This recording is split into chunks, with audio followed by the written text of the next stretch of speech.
The last thing that I have is kind of uncomfortable, but I need to make you aware of it. Several of you have asked me about this. Your District 1 City Councilor made some comments online where she referred to Betty Shelby and anyone that supported Betty Shelby as a crooked ass cop. And we've got the screenshots of that, and some of our members, some of you out there sent those to us and made us aware of it. So it's my responsibility, serving you, to reach out to her and see what she meant and give her an opportunity to respond.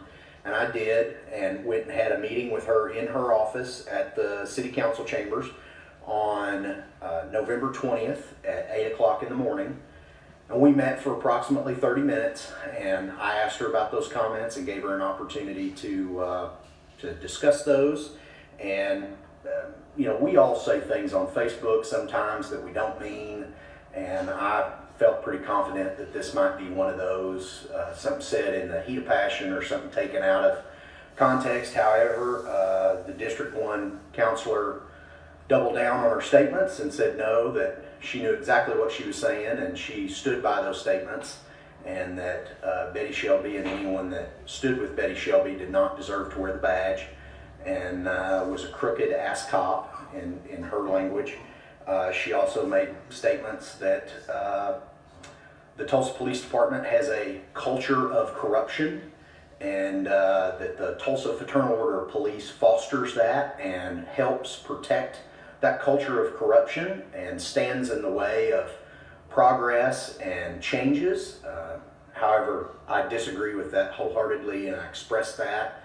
And she's entitled to her opinion. It's a free and open country, and we just disagree. I don't understand what leads her to those statements and those beliefs, and I can't really get upset with someone who truly believes it.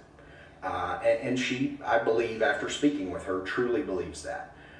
She said openly not all policemen are corrupt, but that there are a large number of them, and that the Tulsa Fraternal Order of Police is active in protecting and cultivating that culture. And I disagree with that, and asked for examples, and was given that we stood up for Betty and that we made social media videos and posts explaining Betty's situation, and that those were reprehensible and outside the lines and shouldn't have been allowed, and that we shouldn't have done that, and that we should be ashamed of our actions there. And I explained that we weren't, and that we were very proud of those, and that's what our job is to defend you, the guys on the other side of this lens. And I and Mark and your entire leadership team here at the Fraternal Order of Police did it, and we stuck ourselves out there. And if any of you find yourself in that situation again, we won't hesitate to do that.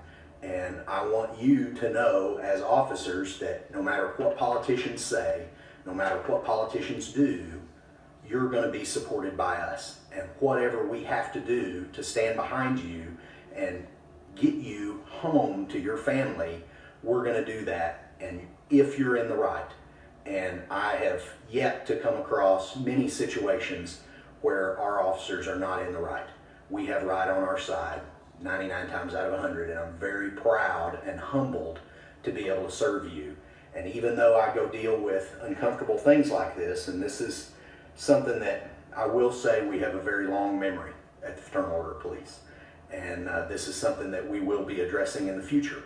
And I just wanted to make you aware of it, and it's nothing that we're going to go bang a drum or make into a larger issue than it already is, but I needed to make you aware of it so that you're not shocked when the next season comes around. I needed you to understand the background and the foundation of where we're going in the future. So thank you very much. If you have any comments or questions, please leave them below. Also, don't forget, you all have my cell phone number. If you don't, ask somebody that does, and they'll get it to you. If you need to speak with me about anything that was said here or anything we're planning on doing, please do not hesitate to reach out and talk to me. And also, don't forget, it's things like this exactly why we have a political action committee, and exactly why we need your help, and exactly why we need you to get in this fight. If you're not a member, please join. If you know somebody that's not a member, get them to join. Get in touch with me. because politicians only understand two things: organized people and organized money, and we've got to get organized. Please join the Political Action Committee. Merry Christmas. I love all of you.